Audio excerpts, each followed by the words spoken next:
Hello, everyone. Welcome to the very first episode of my podcast, Thought Daughter Diaries. So, since this is the first episode, I want to do a little introduction.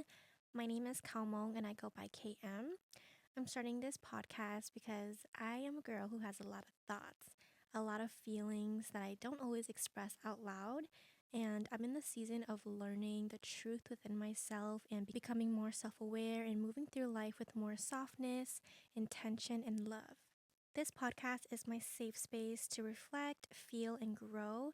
And it's a space where I can practice being mindful, reconnecting with my heart, and just aligning with the version of myself that I'm becoming. And my hope is that as I walk this path of learning, unlearning, and just healing, is to inspire you guys to understand yourself more deeply as well, because we all deserve a life that's fulfilling, aligned, and rooted in self worth. So, thank you for being here and thank you for choosing to grow with me. Let's get into it. So, the first thing I want to talk about is dealing with high emotions and finding softness within.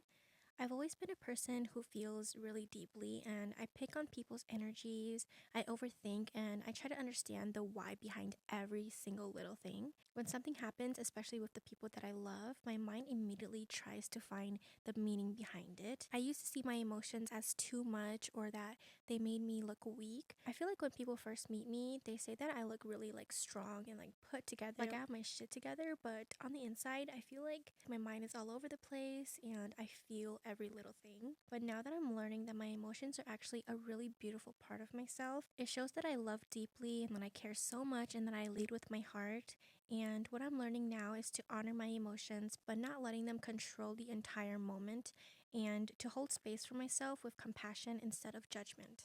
I'm learning to understand what I'm feeling before reacting, and for me, that means giving myself a moment to slow down.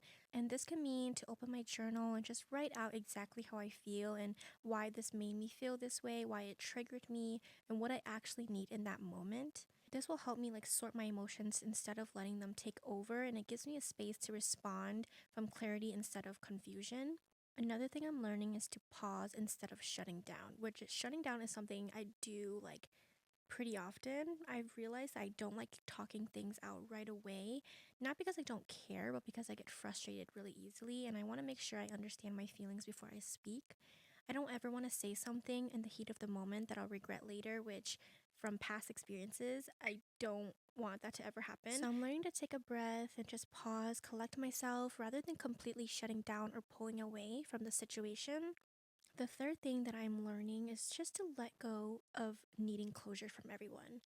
Letting go and needing closure from everyone has been one of the hardest lessons for me. I used to sit in my head replaying situations and just trying to understand why something happened or why someone would act a certain way. And eventually, I just realized that it wasn't about the situation, but about my heart. Since I care so much, I expect that same care from others. But not everyone will meet me at that level, and not everyone has the capacity to give me that kind of honesty or clarity that I naturally crave. So I'm learning to be okay with the unknown and just accept that sometimes silence is the closure that I need. And instead of chasing answers, I should just choose peace and just realize that at the end of the day, I don't want anyone in my life who can't show up for me with that same care, respect, and intention that I give out. Something real in my life right now is how easily I let my emotions and my heart run everything. I'm a person who gives too much, cares too much, makes excuses, and lets things slide. And I try to see the best in people even if their actions don't align with that. But having a big heart doesn't mean that I have to shrink myself, and it doesn't mean that I need to tolerate things that dim my self worth. So having a soft heart doesn't mean letting people cross my boundaries. It's okay to step back and it's okay to choose peace, to protect myself, because these days I'm paying attention to how things make me feel. And if something doesn't sit right, I'm gonna honor that. And by doing that, it's a way of showing myself love. I always thought that showing myself love was doing materialistic things, buying myself things, taking myself on a little date, but I want to focus on showing myself love more emotionally. I think with emotional love, I look at it as giving it to other people, but I never really thought about how I can show up for myself emotionally. So I am learning something new every single day, and hopefully, you guys can take something from that as well. Now that we're in the topic of emotions, growing up, anger was the easiest emotion for me to express. So now, when I'm overwhelmed, it still shows up first. One thing I notice is I still cry when I'm mad, and that's just a part of how I feel things. I remember when people would ask me if I'm okay, like I would just completely start bawling, like, oh my God, why did you have to ask me that? Because now I'm gonna cry and feel all the emotions. Like, I never really liked talking about my emotions. There are moments where I might raise my voice or come off a little aggressive, but I feel like I'm still actively unlearning these things. It's a habit that I picked up from what I saw around me as a kid, and even though it feels familiar, it's not who I want to be anymore. I don't want those old patterns to define my future, and I definitely want to learn how to respond with calmness, softness, and intention, and not out of the version of me that is rooted from survival. I think a lot of how I react emotionally is how I grew up. So I'm trying to break out of those bad habits so that I can become like a better version of myself. Something else I noticed, especially recently, is how easily I shut things out when I'm overwhelmed. And I didn't realize how often I did this or like how it affected the people I love. For example, I'll be like texting or focusing on my phone while my boyfriend is talking to me, and I won't respond, not because I'm ignoring him, but because I'm genuinely like, I just can't multitask. But to him, it might feel like I'm not listening, and I'm grateful that he brings up these little things um, with such like grace because it helps me stay aware and just grow as a person. But now that I'm more conscious of these habits, I'm practicing being more present, mindful, and just being intentional with the way that I communicate. Like just giving him a heads up that I'm like texting a client or like posting content, editing my video, and I'll let me do this quickly because if I communicate with him that I don't know how to multitask, then he'll understand and wait until I'm done with what I'm doing to have a conversation with me. I just want to learn to choose reactions that align with the person that I want to be. And I don't want to be known as someone who reacts from anger, of course. I want to be someone who can understand her feelings, express them clearly, and just have like a difficult conversation without shutting down or pushing people away. This is a reminder that sometimes healing comes from having a calm conversation, not from protecting yourself out of fear or frustration and just being defensive right away. I feel like as human beings, we tend to do that, like just be defensive, and I am still learning to just have like a calm conversation because you usually take things out of it when they are calm and collected instead of chaotic and defensive. So from now on, I'm choosing to respond as the woman I'm becoming and not the version of me shaped by old habits. I'm learning emotional maturity, I'm learning self love, and to grow without guilt. So, the second topic of this episode is going to be perfectionism. Perfectionism has followed me since childhood, and fun fact, I actually danced for 5 years from age 8 to 13, and everything, I'm talking everything, my hair, my makeup, my outfit, it had to be perfect. And if one thing was off, my whole mood would just shift. What can I say? I've always been a girl who knew what she wanted.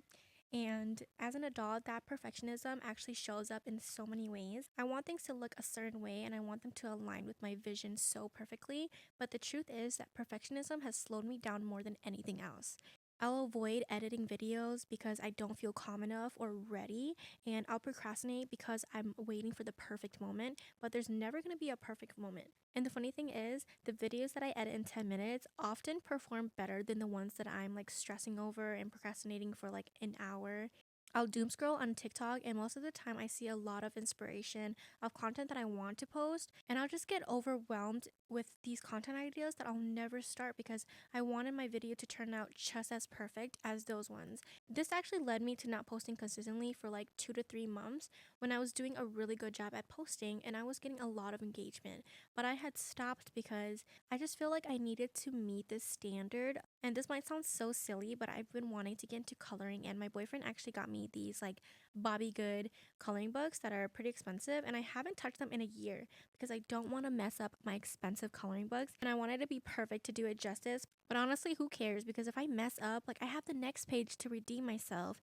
And it reminds me of being a kid and having those sticker books and not wanting to use the pretty stickers yet because I want to save them for later, but then later never came. And that's when I realized perfection isn't fulfilling, progress is. So, what I'm choosing now is progress over perfection, and I'm choosing to show up even when it's not ideal, to post a video even if I don't have a good intro where I have makeup on and I look my best, and just to start a project even if I'm not fully ready, to try things simply just because they bring me joy. Perfection has kept me stuck for too long, but progress, even tiny progress, moves my life forward, and that's what we want. I'm also choosing to show up for myself, not the perfect version of me. I don't need to look perfect, act perfect, or create perfect things to be valuable.